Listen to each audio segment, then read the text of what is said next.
Բարև ձեզ, դուք այլու առաջ եք, ձեզ հետ է Անժելա Թովմասյանը, այսօր իմ հյուրն է ազգային օրակարգ կուսակցության համահիմնադիր Ավետիք Չալաբյանը։ Բարև ձեզ, պարոն Չալաբյան, շնորհակալ եմ, որ ընդունեցիք իմ հրավերը եւ հայլու առաջ եք։ Սկսենք օրվա թեմայից, այն է առավոտ շուտ գրառում ունեցավ, այսօր առավոտյան գրառում իր էջում գրառում ունեցավ վարչապետ Նիկոլ Փաշինյանը, որ այս մարդը իրավունք չունի ղեկավարել սահմանադրական դատարանը, խոսքը Հրայր Թովմասյանի մասին էր։ Իսկ երեք հանրային հեռուստաընկերությամբ մի ռեպորտաժ էր պատրաստվել իր հետ կապված, այդ ռեպորտաժն է կիսվել էր իր էջում։ Ինչ է սա նշանակում։ Գոռ Հովհաննիսյանն իր էջում օրինակ գրել էր, եթե Անգելա Մերկելը հրապարակավ Գերմանիայի ՍԴ նախագահ պրոֆեսոր Հոսկոլեի մասին նման բան ասի, հետևանքը կլիներ հենց նույն օրը Մերկելի հրաժարականը։ Խնդրեմ։ Ցավոք մենք դեռ Գերմանիա չենք, ցավոք իսկապես։ Տեսեք, մեկ շաբաթ առաջ դուրս եկավ 2019 թվականի այսպես կոչված դեմոկրատիայի համաթիվը։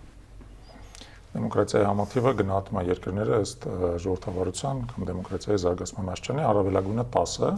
ոչ մի երկիր չունի բացարձակ 10, իրականում համապատասխանությամբ երկրներ են, որոնք մոտ են լավագույն նիշին։ Հայաստանի համաթիվը մոտավորապես 5.5-ի կարգի է, որը այսպես կոչված հիբրիդային ռեժիմ է նշանակում։ Կա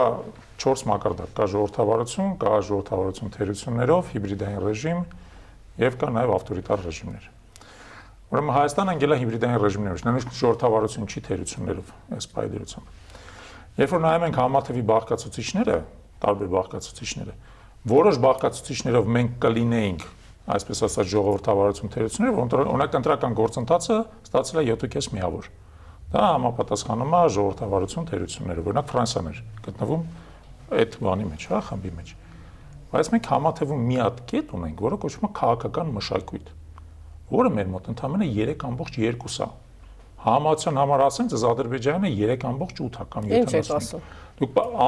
Ադրբեջանի ընդհանուր համաթիվը ընդամենը 2.75 է, այսինքն Ադրբեջանը գտնվում է ավտորիտար ռեժիմներում։ Բայց քաղաքական մշակույթով մեր քաղաքական մշակույթը ավելի ցածր գնահատական է ստացել, քան թե Ադրբեջանի դեպքում։ Հիմա եկեք մի հատ հասկանանք դա ինչ է նշանակում։ Մեր երկրում տեղի ունեցել իշխանափոխություն։ Այդ իշխանափոխությունը տեղի ունեցել այն ակնկալիքներով, որ նոր իշխանությունը, որը գալիս է, իր հետ բերում է նոր քաղաքական մշակույթ, որը ավելի ժողովրդավարական է, ավելի հանդուրժողական է, ավելի ցիվիլ է, ավելի, այսպես ասած, եվրոպական արժեքներին է համապատասխանում։ Եվ հիմա կա օբյեկտիվ գնահատական, համաշխարհային հեղինակավոր կառույցի, որը ասում է, որ կներեք, ձեր քաղաքական մշակույթը չի փոխվել, նույնիսկ վատացել է ինչ-որ իմաստով։ Որտեւ իսկապես եթե մենք նայում ենք մեր մոտ ինչա տեղի ունենում քաղաքական մշակույթի մակարդակով, այս ընդհանուր այս ատելության, այսպես ասած, քարոզը տարբեր կողմերից իրար նկատմամբ։ Ֆեյքերի պատերազմը Facebook-ում, որը նույնիսկ ձեզ ասեմ, ես եմ անմիջապես ին վրա անընդհատ զգում, որ դեպքում մեր քաղաքական մշակույթը կարող է բարելավել, լավանալ։ Այն դեպքում, երբ որ հիմնական քաղաքական գործող անձիկ կլինեն դա իշխանության ներսում, թե ընդդիմության ներսում, որոշակի դրական դերակատարում են անում։ Վեհանձնություն են դրսևորում։ Լավ օրինակ են ծառայում, հասկանում եք։ Իսկ ի՞նչ է տեղի ունենում։ Տեղի ունենում ուղիղ հակառակը։ Ես ընդհանրապես ասած անկեղծորեն եմ ձեզ ասում, այս վերջին մեկ շաբաթվա իրադարձությունները սահմանադրական դատարանի եւ նրա նախագահի շուրջը, այս ամբողջ հանրային դիսկուրսը, որը ծավալել է երկրի վարչապետը, իմ համար շոկ է անկեղծ ասած։ Ես կարծում եմ, որ երկրի վարչապետը չպետք է իջնի այդ մակարդակին։ Գրիչ, շուտ գնահատականներ, մեկ էլ հանկարծ ավակոնը անդամներից մեկը իր Facebook էջին դնում է սահմանադրական դատարանի նախագահի աղջկա Facebook էջը ըստ էության փորձում է ատելության քարոզը ուղղորդի իր վրա։ Սա լուրջ եմ ասում, իսկապես քաղաքական մշակույթի տեսանկյունից կատաստրոֆա է իմ համար։ Շատ հաճախ իսկապես հեղափոխությունը, երբ որ տեղի ունենում, նա կարող է գնա դրական ուղղությամբ, բայց կարող է գնա բացասական ուղղությամբ, ստեղծի շատ ավելի վատ իրավիճակ, քան տեղել է մինչև հեղափոխություն։ Դա ոչ թե միանգամից է տեղի ունենում։ Դա տեղի ունենում աստիճանաբար։ Ամեն պահին նոր իշխանությունը իդեմս նախորդների ստեղծում է քաղաքական նոխազներ, ատելություն է կենտրոնացնում եւ այլն, չմտածելով նրա մասին, որ այդ ամեն ինչը ի վերջո բերում է հասարակության ներսում ատելության մակարդակի անթույլատրելի բարձրացման։ Եվ կան ընդհակառակը դրական օրինակներ, հա, ենթադրենք հարավային Աֆրիկան։ Երկար տարիներ ապրել է ապարտեիդի պայմաններում, որը ես ձեզ վստահեցնում եմ շատ ավելի վատ է եղել, քան թե ինչ ունեցել ենք մեր մոտ։ Շատ ավելի վատ։ Մարդիկ սեգրեգացված ապրել են իրանց թաղամասերում սև բնակչությունը, իրանց թույլ չի տրվել ենթադրենք օգտվել սպիտակների տրանսպորտից, ճաշել սպիտակների ռեստորաններում, մտնել սպիտակների բանկեր, դա սարսափելի բան է։ Մեր երկում նույնիսկ մոտ տենց բան չի եղել, հա, ինչքան էլ որ անարդարություն է տեղի ունեցել, նույնիսկ մոտ տենց բան չի եղել, բայց երբ որ սև բնակչությունը ի վերջո կարողացավ իր քաղաքական իրավունքները վերանվաճել եւ Նելսոն Մանդելան եկավ իշխանության, հա, նա եկավ առաջին հերթին ներման եւ հասարակական հաշտության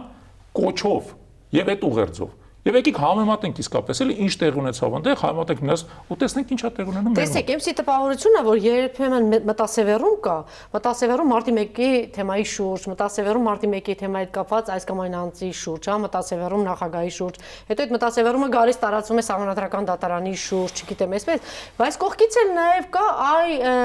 այսպես արհեստական ասեմ, չգիտեմ ինչ ասեմ, ասենք սատանաների որոնում կա, հիբրիդային հեղափոխության որոնում կա, այսպիսի բաներ հակահեղափոխության որոնում կա, այսպիսի ինչ-որ բաներ, երբեմն թվում է թե իրական, երբեմն այսպես մտածածին, այսպիսի ինչ-որ բաների մեջ է անվերջ իշխանությունը։ Մեղմ ասած երջանիկ են այն երկրները, որտեղ իշխանափոխությունից հետո իշխանության են գալիս այնպիսի ուժեր, որոնք ունեն հստակ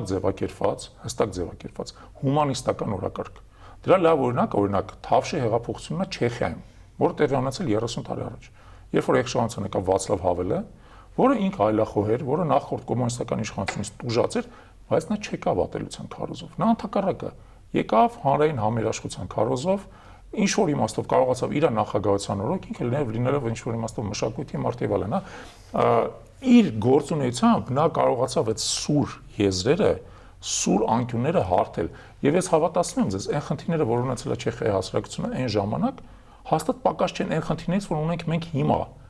Բայց հիշեք ինչ տեղ ունեցավ, օրինակ Չեխոսլովակիա երկիրը խաղաղ ապահարզանի միջոցով դարձավ երկու պետություն, Չեխիա եւ Սլովակիա։ Պարոն Չալաբյան, եթե հիմա այս ինչի մասին որ դուք խոսում եք, եթե ես լսեի տարի ու կես առաջ, կասեի, այ ինչ ճիշտ դիտարկումներ, ինչ ճիշտ հուշումներ, այ մեր իշխանությունը այսօրվա կգնա այս ճանապարհով։ 2 տարին արդեն մոտենում է, դուք տեսնում եք, որ դա ձեր ասածը այլևս չի աշխատում եւ կենսունակ չի։ Հիմա դուք դա ում համար եք ասում։ Բացատրում եմ ձեզ։ Ես դա ասում եմ հասարակության համար, որովհետեւ տեսեք, մենք ունենք այդ այլընտրանքը, այդ ճանապարհով գնալու ընդունելու այն խնդիրները, որ մենք ունենք, որոնք օբյեկտիվորեն հսկայական քանակությամբ խնդիրներ ունենք այս փոքր երկրի մեջ։ Միասին փորձելու գտնելու այն ճանապարհները, որոնք այդ խնդիրներից լուծումներ են տանում։ Միասին ձեռքի տալով, ընդհանրենք ձեռներս քշտելով իրար հետ աշխատելու։ Իրականում ի՞նչ է տեղ ունեցել։ Իշխանությանը եկել ուժ, որը առաջին հերթին իր հիմնական օրակարգը, իր հիմնական հռետորաբանությունը կենտրոնացնում է նախորդ իշխանության քննադատության եւ ատելության հասնող քննադատության վրա։ Բացարձակ չասելով, իսկ ինքը ինչ դրական բան է ուզում անի։ Իր սեփական դրական օրակարգը ո՞րն է։ Ես ընդհանրապես ինքս քաղաքականության մեջ եմ մտել այն պայից սկսած, երբ որ ես հասկացա, որ այս իշխանությունը ոչ մի դրական հեռանկար մեզ չի առաջարկում։ Չի առաջարկում, եթե առաջարկել իրենց տնտեսական թեմաներին, հա, անդրադառնանք, աճի մասին է խոսում։ Տեսեք, անցյալ տարի մեր տնտեսական ակտիվությունը ներդրում տնտեսության ակտիվություն մոտավորապես 7% է կազմել, որը ինք իրանով եթե բացարձակ վերացարկվենք ամեն ինչից, նորմալ թիվ է։ Դա սահմանային նորմալ թիվ է Հայաստանի համար։ Խնդիրն է, որ դա իրական աճ չի մինչև վերջ, որովհետև դրա զգալի մասը, երբ որ դուք անում եք վերլուծություն եւ փորձում եք հասկանալ աճը որտեղից է եկել, դրա զգալի մասը աճի իրականում սպիտակեցման արդյունք է։ Այսինքն, երբ որ ինչ-որ քանակության բիզնես ստվերից դուրս է բերվել դեպի սպիտակ տիրույթ։ Եվ դա ֆորմալ աճ է։ Այսինքն, այդ բիզնեսը մինչև էդ էլ է եղել, ուղղակի մենք հիմա ֆորմալ այդ բիզնեսի արդյունքը, որ մինչև այդ ցույց չենք տալի, մենք սկսում ենք գումարել։ Դրա արդյունքում շահում է պետական բյուջեն, որտեղ բյուջետային եկամուտները աճում են։ Հա, երբ որ բիզնեսը մենք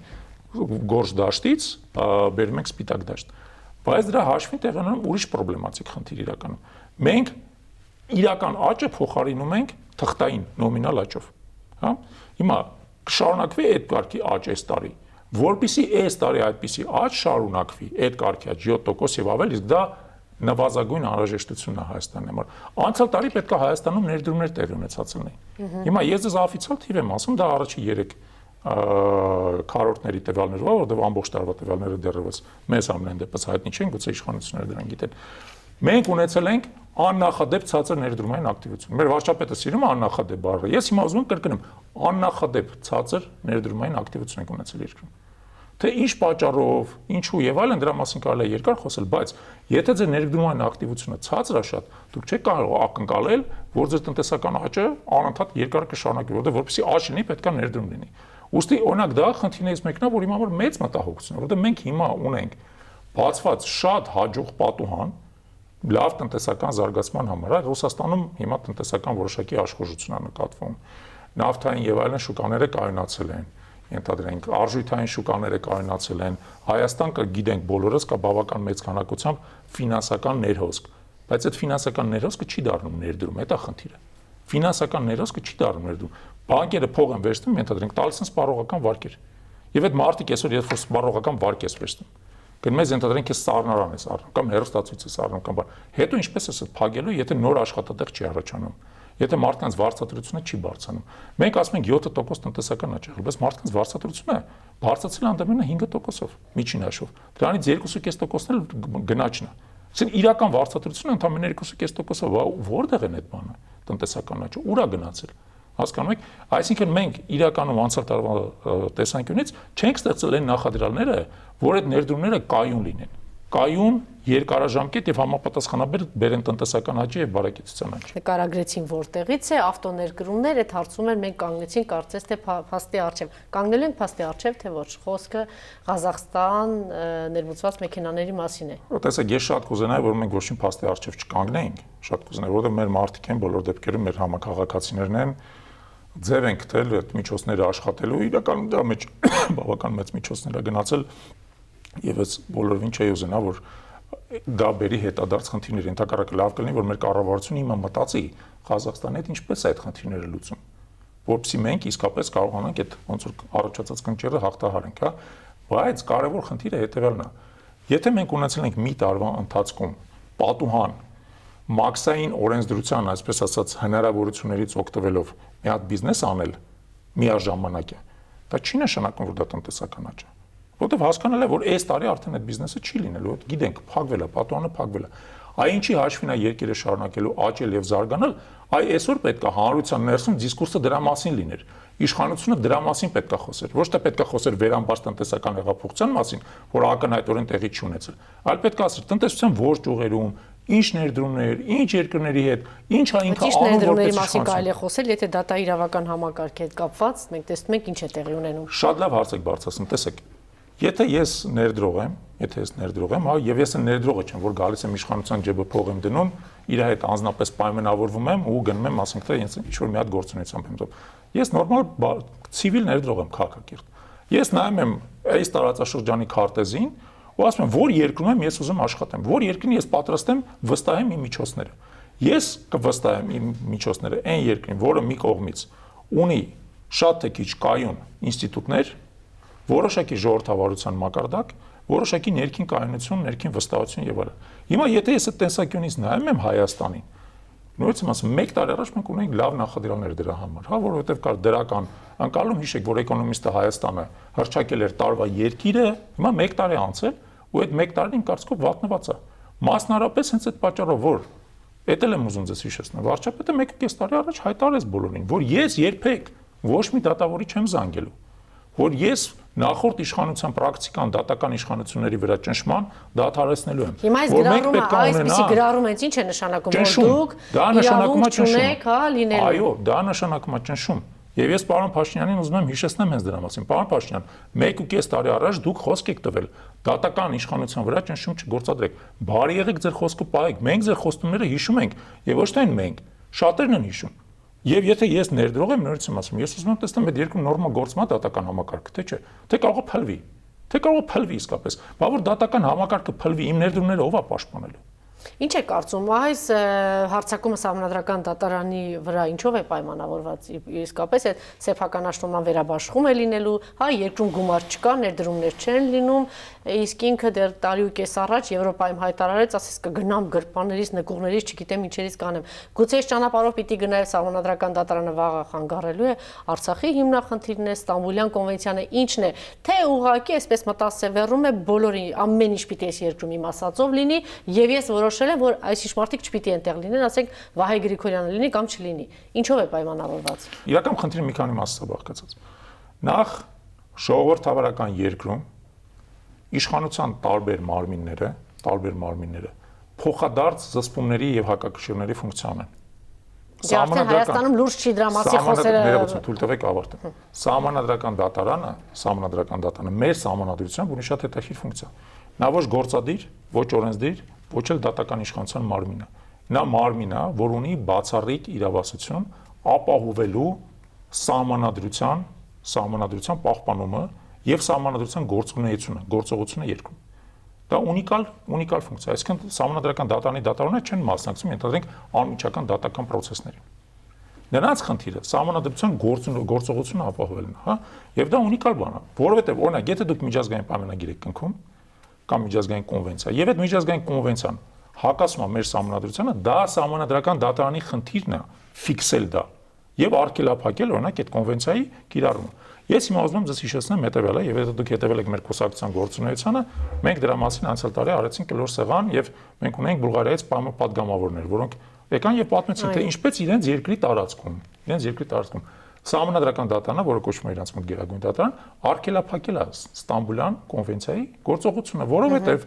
նա հայտնաբերել է, որ Ստամբուլյան կոնվենցիայի որոշ դրույթներ, ոչ ամբողջ կոնվենցիան, բայց որոշ պատասխաններից մեկը որոշ դրույթներ հակասում են Բուլղարիայի սահմանադրությանը, որով ֆիքսված է, որ ընտանիքը դա կնոջ եւ տղամարդու միջև կամավոր միություն է։ Առնվազն այս հարցում պատասխանը ունենք, որ մենք ունենք Եվրոպայի մի երկիր, որտեղ սահմանադրական դատարանը կարողացել է Ստամբուլյան կոնվենցիային ասել ոչ։ Ես ձեզ ավելի, այո, իհարկե։ Ես ձեզ ավելին ասեմ։ Սահմանադրական դատարանը ունի բազմաթիվ կարևոր ֆունկցիաներ։ Հիշեք, որ ենթադրենք ընտրությունները համապետականի վերջով վիճարկվում են սահմանադրական դատարանում։ Միջազգային կոնվենցիաները վիճարկվում են, ոչ թե վիճարկվում,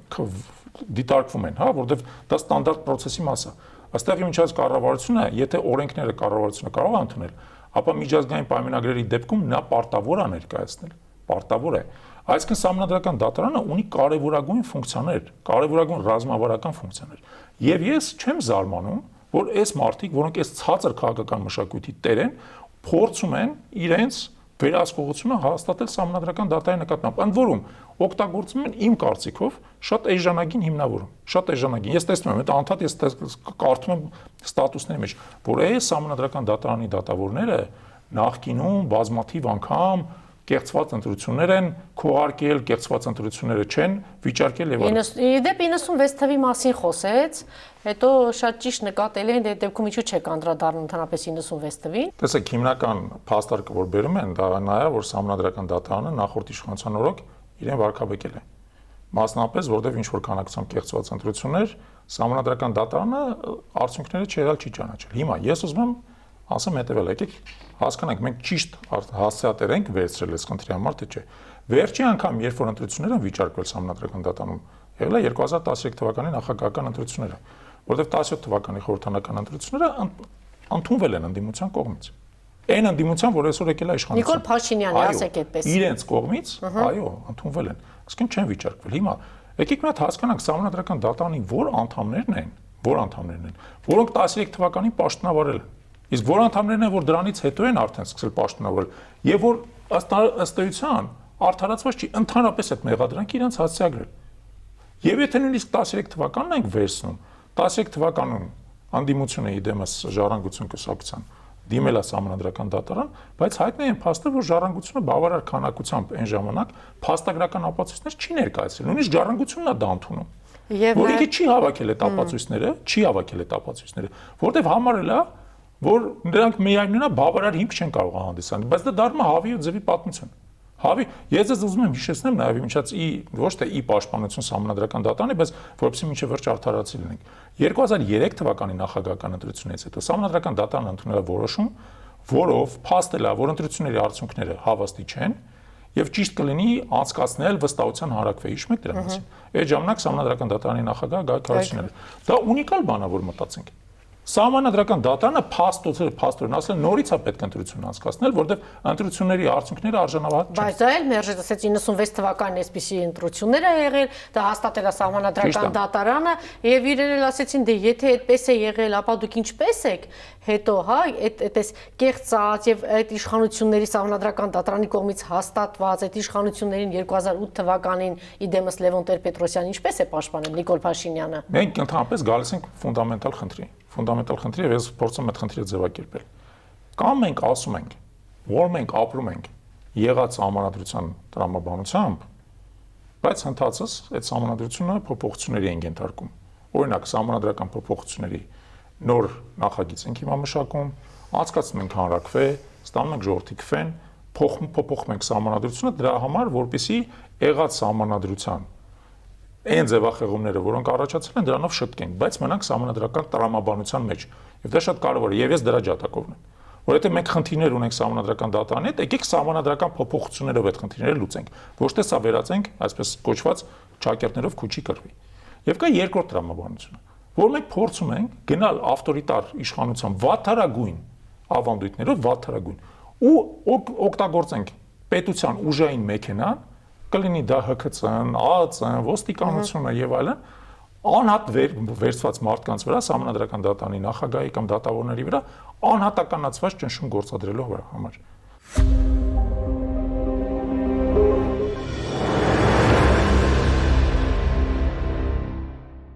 Դատելով նրանից, որ Ռոբերտ Քոչարյանի գործով երկու դատավորներ ինչ որոշում կայացրեցին եւ այդ դատավորների նկատմամբ ինչպիսի ոտնձգություններ են տեղի ունենում իշխանության կողմից, ինչ գործ է, չգիտեմ ինչ ստուգումներ եւ այլն, կարող ենք ասել, որ այդ տրամաբանությունն է, բոլորը պիտի լինեն մեր գրպանում։ Դա կլինի սահմանադրական դատարան, կլինի դա սովորական դատավոր, դա կլինի վճռաբեկի դատավոր, բոլորը պիտի լինեն մեր գրպանում։ Այսպես է թե այդպես է թե այդպես չի։ Այս օրինակները ինչ են հուշում։ Այս օրինակները հուշում են այն, որ գործող իշխանությունը շարունակում է նախորդի պրակտիկան։ Փոխանակ այդ պրակտիկայից վճռականորեն հրաժարվի։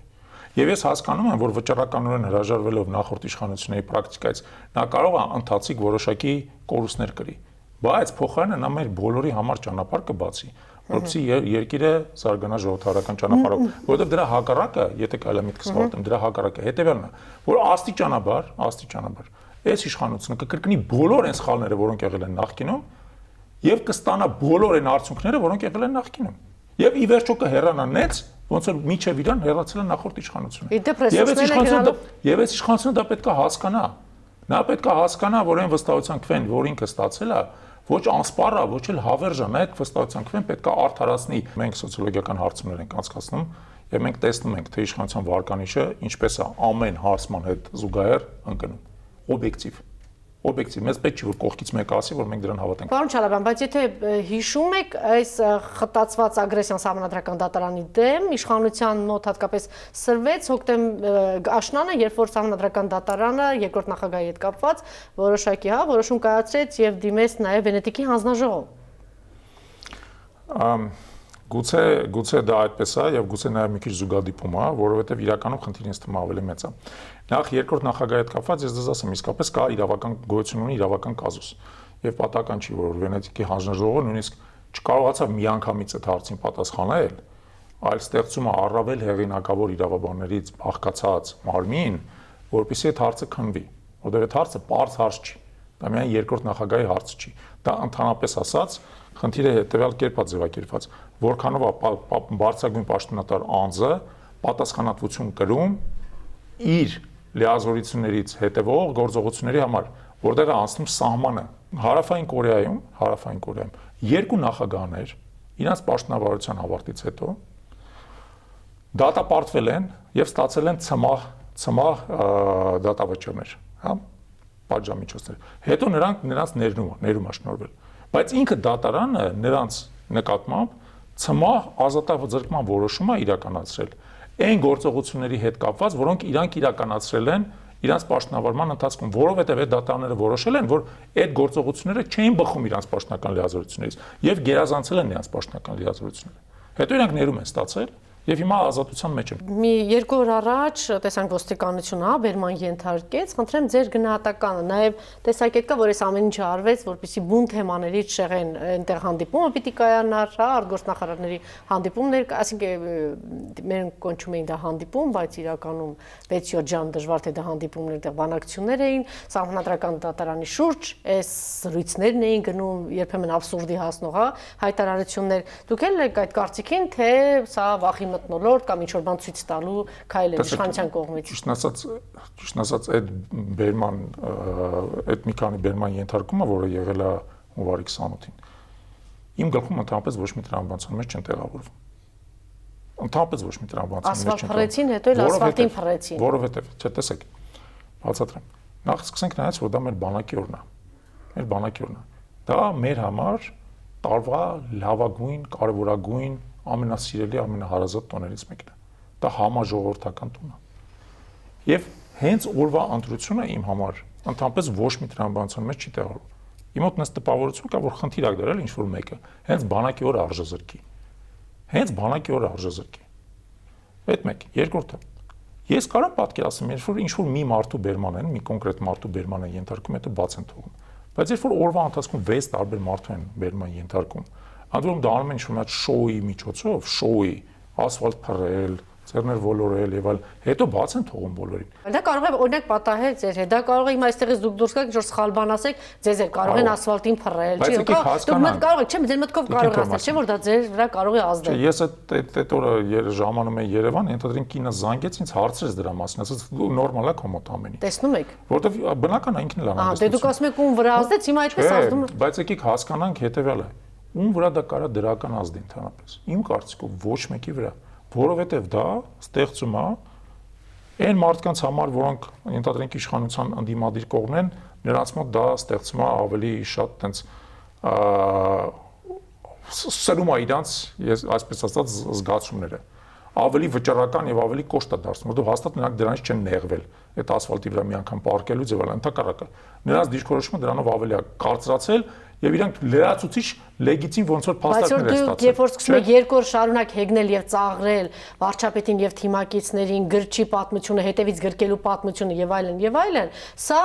մարդ, որ հավակնում է ուժեղ տղա Երևալու, մարդ, որ հավակնում է ավտորիտար, չգիտեմ ինչ որ բաներ հաստատելու, այդ մարդը, ասենք, պարզե պիտի ցնցվի, որ ծիծաղելի իրավիճակում է հայտնվել եւ ես ուժեղ եմ, հիմա ձեզ կպարկեցնեմ ասֆալտին, ես ցույց կտամ, ես ծիծաղելի եմ, թե ասֆալտին պարկեցնեմ։ Ուրեմն այդ ասֆալտին պարկեցնելով ոչ մեկ ուժ չի կարող ցույց տալ։ Ոչ մեկ։ Ես ես վստահաբար ասում եմ, որ դա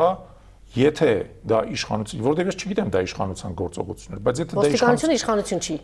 Տեսեք, կա քաղաքական իշխանություն, կա ոստիկանություն։ Եկա միամիտ եք, թե ուզում եք ուղղակի մի քիչ օրիգինալներ Չէ, այդտեղ ոստիկանությունը կարող է եւ ինքնուրույն գործողություն արել։ Կարող է, չեմ պնդում, ես չգիտեմ։ Ես դրա հարցի պատասխանը չգիտեմ։ Դա կարող է իշխանությունից հրան գա։ Կարող է ընդհակառակը ոստիկանությունը փորձում է իշխանության առաջ ինչ-որ մի հատ բան կատարի, իր շոուն անի։ Դժվար ասել իրականում ինչ է, բայց ես ուզում եմ ասեմ հետեւյալը։ Եթե դուք կարծում եք, որ այդ գործողության արդյունքում իշխանությունը ուժային դիվիդենտներ է ստացել կամ քաղաքական դիվիդենտ, ես վստահաբար ասում եմ, որ ուղիղ հակառակն է տեղ ունեցել։ Իշխանությունը ընդհակառակը կորցրել է միավորներ, որովհետև բոլորի աչքերում տեղի ունենում անհամաչափ, չհիմնավորված ինչ-որ իմաստով գրոտեսկային գործողություն։ Հա, բայց մյուս կողմից տեսեք, այնտեղ ինքնասպանությունն է, այդ խելագարի կանխավարկածով մեկը մտնում է, չգիտեմ, ասում է, ես եկել եմ մեզ սրան տեսնելու, ինչ որ կրակում է, կրակահերթեր է, այնտեղ ծիծաղում են բոլորը, թե ինչու ոստիկանության պաշտոնակատարը նստացնում է իր ավտոմեքենա, քիչ է մնում ասել, արի ղեկին նստի, դու մեքենան վարի գնա։ Հետո դրանից հետո ինչ որ գրիչի պատմություն է ելնում, գուցե այսպիսի ասֆալտին փռելու տեսարաններ են պետք որ շեղեն։ Թոմասյան, գուցե ուզում են շեղեն, բայց հաստատ ոչ շեղում են։ Ոչ էլ դրանից կարողանում են որևէ շահեկան, նորից եմ ձեզ ասում, դիվիդենտներ ստանալ։ Շատ լավ, տեսեք, հիբրիդային հակահեղափոխություն, դուք հասկացաք ինչ նկատի ուներ, ինչ է, սա ասելով ինչ նկատի ունի իշխանությունը եւ հետո իշխանության տարբեր ներկայացուցիչներ փորձում են ասել, այո, եղել է, չի եղել, հետո մեկ էլ հրապարակ է նետվում պարոն Վանեցյանի թեման, չգիտեմ, MC տպավորությունն է, որ իշխանությունը անընդհատ փորձում է թե իրականում կան հակառակորդներ, հեղափոխականներ գտնել, հակահեղափոխականներ գտնել։ Ես կփորձեմ իմ վարկածը ձեզ ասել, ինչքանով այդ վարկածը ճիշտ է, դա ժամանակացույց կա, դա ընդհանրապես վարկած է։ Մենք շատ պարադոքսալ քաղաքական process-ի արդյունքում ստացել ենք ազգային ժողով, որում գործող իշխանությունը ներկայացված է ամբողջ 88 падգամավորով։ Դա հսկայական թիվ է։ Եվ ինչ է ինքը 88, դուք գիտեք, որովհետև այդ ֆորմուլան է կիրառվել, падգամավորների թիվը մեծացվել է, 101-ից դարձել է 131 եւ այլն։ Եվ ազգային ժողովում իշխանության, այսպես ասած, քաղաքական հենարանը 88 падգամավորներ են։ Հիմա որքանով է ամեն այդ падգամավոր նույն չափի լոյալ, վստահելի եւ այլն, ինձ թվում է դա շատ բարդ խնդիր է հենց նույն իշխանության համար։ Իշխանությունը համոզված չի։ Եվ իշխանությունը ինձ թվում է Այսինքն վախենում է, որ ներսից իշխանությունը փլուզվում է, կոնկրետ հա։ Տեսեք, մենք տեսանք, թե ինչպես օրինակ падգամավոր Արման Բաբաջանյանը, որը Լուսավոր Հայաստանից ցուցակով էր ընտրված, դուրս եկավ Լուսավոր Հայաստանից։ Ոչ մեկ չի կարող բացառել, որ իմ քայլից, որը կուսակցություն ճիշտ դաշինք է եւ բաղկացած է տարբեր մասից, ինչ-որ մի կետոր չի դուրս գա, չի բացառվում, չէ՞։ Եվ ինձ թվում է, երբ որ խոսում են հիբրիդային հակահեղափոխության մասին, առաջին հերթին ենթադրում են որ իմ քայլի խմբակցության վրա դրսից փորձվում են որոշակի ազդեցություններ, այդ խմբակցությունը տրոհելու նպատակով։ Չեմ բացառում, որ հենց դա նկատի ունեն։ Կարող է ուրիշ մեխանիզմի մասն է խոսում, բայց այդ մեխանիզմը, հիշեք, ամենակարևորը ինչի է կոչվում հիբրիդ, որովհետև այդ մեխանիզմը լրիվ տեղավորվում է օրենքի շրջանակներում։ Դա օրինական մեխանիզմ է։ Եթե այսինքն վաղ իմ քայլից դուրս են գալիս եւ քվեարկում են նոր վարչապետի օգտին, օրինակ, եթե 20 падգամավոր հիմա իմ քայլից դուրս գա, հայտարարի, որ իրանք առանձին ֆրակցիա են ձևավորում, բան, մեր օրենսդրության շրջանակներում դա արգելված չի ընդհանրապես։ Լավ կլինի միջած արգելված լիներ։ Իմպերատիվ լիներ մանդատը։ Ես օրինակ դրա կողմնակից եմ, որ եթե ձեզ ընտրել են մի կուսակցության ցուցակով, դուք չեք կարող այդ կուսակցության ֆրակցիայից դուրս գաք։ Ուզում եք դուրս գաք, ձեր մանդատը վայր դրեք։ Ես դրան կողմնակից եմ։ Բայց հիմա օրենքը տենց չի։ Եվ եթե վաղը 20 հոգի դուրս գա, միավորվի ԲՀԿ-ի, ԼՀԿ-ի հետ, ենթադրենք անվստահություն հայտնեն պարոն Փաշինյանի։ Դուք կարծում եք այդ վախերն են ավելի շատ, հա, իշխանության մոտ, որ կարող է փլուզվել եւ իմ վերլուծությունը Իմիջիայլոց մամուլում նաև այդպիսի հրապարակում եղավ, որ հնարավոր է, այո, հավանականությունը կա, որ 12 падգամավոր պատրաստվում են հայտարարել, եւս 12-ը կան, որ պատրաստ են դեմ քվեարկելու, ահա ձեր ասած 20-ական։ Նույնպես եմ ասում, ամենահիմնականն է, որ դա օրենքին եւ սահմանադրությանը չի հակասում։ Դուք չեք կարող այդ 20 падգամավորին դրա համար դատեք ենթադրենք։ Չեք կարող դատել։ Իսկ ակնարկը, որ դե պարզ է այդպիսի հայտարարություններից հետո պարոն Վանոցյանն էլ հա հայտարարություն արեց, որ արդեն ժամանակն է, որ դուք մտածեք նոր վարչապետի մասին, այսինքն այս վարչապետը ի վիճակի չէ, հա, երկիրը տեսնում եք իր անհավասարակշիռ քայլերը ի վիճակի չէ ղեկավարելու, այսինքն այս ակնարկն էլ ցենց ուղղված է դրան։ Այստեղ ես կուզենայի ասել մամուլում էլ գրվեց, որ հենց ինչու ոչ կարող է դա հենց նկատի ուներ փոխվարչապետին, օրինակ Ավինյանին։ Տեսեք, մեր ընտրողը իրականում ընտրել է Նիկոլ Փաշինյանին։ Փաստան։ 18 թվականի դեկտեմբերի 9-ին 70% ընտրողների ընտրել են հենց Նիկոլ Փաշինյանին։ Ուստի չեմ կարծում, որ քաղաքական ճգնաժամի, որը օր-օրի հասնում է մեր երկրում, լուծումը կարող լինի, որ պարոն Փաշինյանը հրաժարական տա դառնա պարոն Ավինյանը։ Ինչպես եք դուք պատկերացնում։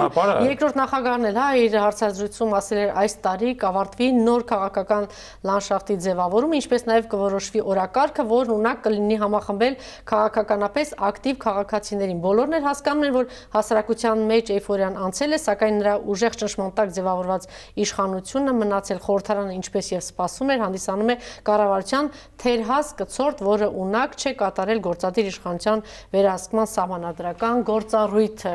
Համաձայն եք այս կարծիքի հետ, թե ոչ։ Ես իմ կարծիքը փորձեմ արտահայտեմ տվյալ դեպքում։ Իսկապես ճիշտ է այն մասով, որ ազգային ժողովը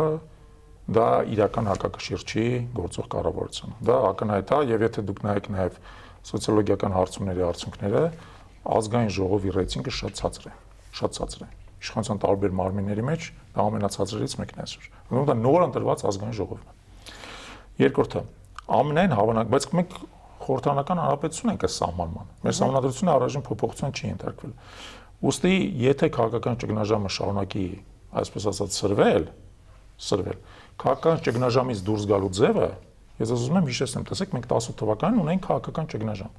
Քաղաքական ճգնաժամը ինչպես հանգուցալուծվեց այն ժամանակ։ Ազգային ժողովը ցրվեց։ Ինչ է տեղի ունեցել, պարոն Փաշինյանը տվեց հրաժարական։ Այսինքն դուք էլ նոր ազգային ժողովի մեծամասնությունը վարչապետ չընտրեց, ազգային ժողովը ցրվեց օրենքի ուժով։ Ես այդպիսի տարբերակը չեմ բացառում այս տարվա ընթացքում։ Ես ճիշտ ասած, եթե մի ամիս առաջ հարց տայեք, ես կասեի, որ քիչ հավանական։ Բայց իրադարձությունները այն արագությամբ են սկսում զարգանալ սրանց։ Բայց այդ դեպքում կա ճնշում կա, պարոն Չալաբյան, դուք տեսնում եք, որ այդպիսի հանրային ճնշում կլինի կամ այդպիսի ընդդիմությունը կկարողանա կոնսոլիդացել եւ կարողանալ այդպես ճնշել եւ գնալ դրան։ Հիշում եք ինչ տեղի ունեցավ։ Տեսեք ինչու է խնդիրը։ Մենք ունենք ինչ որ քանակությամբ ազդակներ քաղաքական, որ հնարավոր է, որոնք կարող են բերել նրան, որ նորից եմ ասում, ճգնաժամը շատ ավելի մեծ արագությամբ զարգանա, քան թե նույնիսկ կարելի է պատկերացնել այս բանը։ Ճգնաժամի հիմքերը կնշեք հիմա կոնկրետ, ինչու եք տեսնում տնտեսության վիճակներ, ներդրումների բացակայություններ, քաղաքականապես, հա, հասունության բաց, չգիտեմ, ինչու եք տեսնում։ Ճգնաժամի հիմքը հետևյալն է, որ այսօրվա ազգային ժողովը աստիճանաբար կտրվում է հասարակությունից եւ հասարակության այլևս չի ներկայացնում։ Ոնց որ նախկինում ազգային ժողովը, որ ուներ հանրապետական մեծամասնություն, չգիտեմ, քանի տարի պահել նախկինները։ Բայց ներողություն, այն ժամանակ մի քիչ այլ էր։ Հիշեք, որ այն ժամանակ կար, այսպես ասած, ուժային հենարան եւ այլն, հա։ Հիմա իրավիճակը փոխվել է։ Հայաստանում որոշակի անշրջելի process-ներ են տեղ ունեցել։ Հասարակության ակտիվությունը շատ ավելի բարձր է։ Եվ հասարակությունը, եթե տեսնում է, որ նա արել է մի ընտրություն, եւ իր ակնկալիքները չեն արդարանում, հասարակության բողոքային մակարդակը շատ ավելի բարձր է, եւ նա սկսում է անընդհատ նորանոր քաղաքական օրակարգ առաջադրել։ Հիմա եթե այս տարվա ընթացքում իշխանության վարկանիշը շարունակի նույն տեմպով անկում ապրել ոնց որ եղել է նախորդ տարի, նոր ընտրություններ,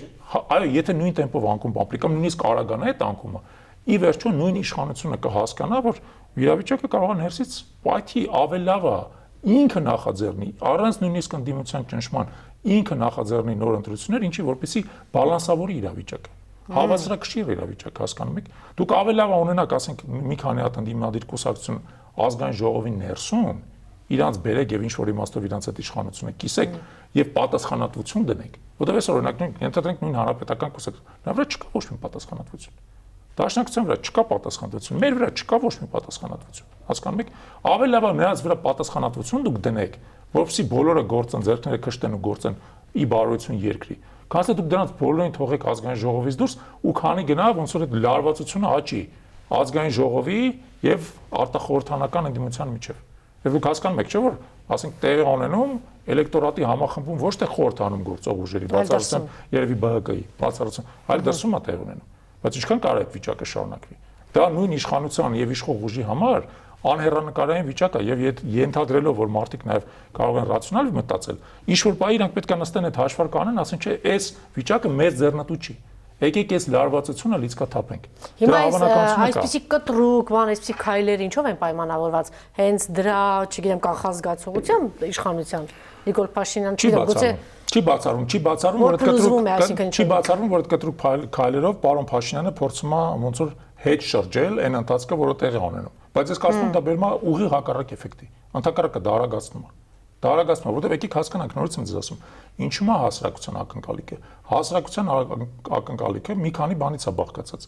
արդարության հաստատումից, տնտեսական զարգացումից եւ սեփական բարեկեցության աճից, ոչ թե վերացական այլ որ ամեն մարդ իր գրպանի վրա զգա այդ բարեկեցությունը։ Այսինքն եւ անվտանգությունը, եւ այդ երեք հարցում ինչ է տեղի ունեցել 2 տարի արդեն։ Տեսեք, 3 հարցում արդարության հետ կապված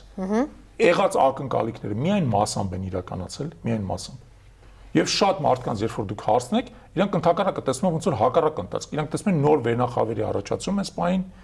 նոր հարստության վերաբաշխում եւ չեն տեսնում թե իրանք ինչ են շահել այս ամեն ինչից։ Հասկանում եք։ Տնտեսական զարգացումը, մենք իրականում տնտեսական զարգացումը ես դες ասացի, անցյալ տարի ունեցել ենք շատ սահմանափակ եւ տնտեսական զարգացման տեմպերը շարունակելու են ընկնել, եթե այս ամեն ինչը շարունակվի, ներքին անկայունությունը շարունակի եւ անվտանգության մասով մենք ունեցել ենք իսկապես համեմատաբար հանգիստ տարի անցյալ տարին համեմատաբար հանգիստ է եղել։ Բայց հիմա մենք տեսնում ենք սահմանի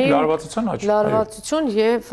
ուստի բոլոր ակնկալիքները, եթե այդ հիմնական բազային հասարակական ակնկալիքները չեն իրականանում, հասարակության ներսում է լարվածությունը։ Այն լարվածությունը, որ հիմա կա քաղաքական վերնախավում, ի վերջո տեղափոխվել է հասարակություն։ Եվ հասարակությունը իր պահանջը առաջ կբերի։ Այո, դա սպասում է գարնանը թե աշնանը։ Ես դժվար եմ ասել, տեսեք, ես չեմ ուզում բախտանիշ։ Դե ասում են անխուսափելի, այս տարի կլինեն նոր ընտրություններ։ Ես շատ եմ լսել անխուսափելի, անպայման եւ այլն։ Ես ճիշտն ասած ոչ մի այդպես ասած որոշակիությանը չեմ հավատում։ Ես տեսնում եմ ուղղությունը։ Ես ձեզ ասում եմ, ինչ ուղղությամբ է դա գնում։ Թե հանգուցալուծումը կլինի այս տարի, թե մի տարի հետո, թե 2 տարի հետո, դժվար է սպայն ասել։ Շատ բանով կախված է թե հիմնական գործող անձինք ինչ են անում։ Եւ համաձայն եք, որ Նիկոլ Փաշինյանը արագացնում է այս process-ները։ Վերջի 2 շաբաթվա ընթացքում իր գործողությունները այո, այդ process-ները արագացրել են։ Վերջի 2 շաբաթ։ Հիշեցնեմ հեռուստադիտողներին, այսօր իմ հյուրն է Ավետիք Չալաբյանը, ազգային օրակարգ կուսակցության համահիմնադիր։ Շնորհակալություն։ Ձեզ եմ շնորհակալ։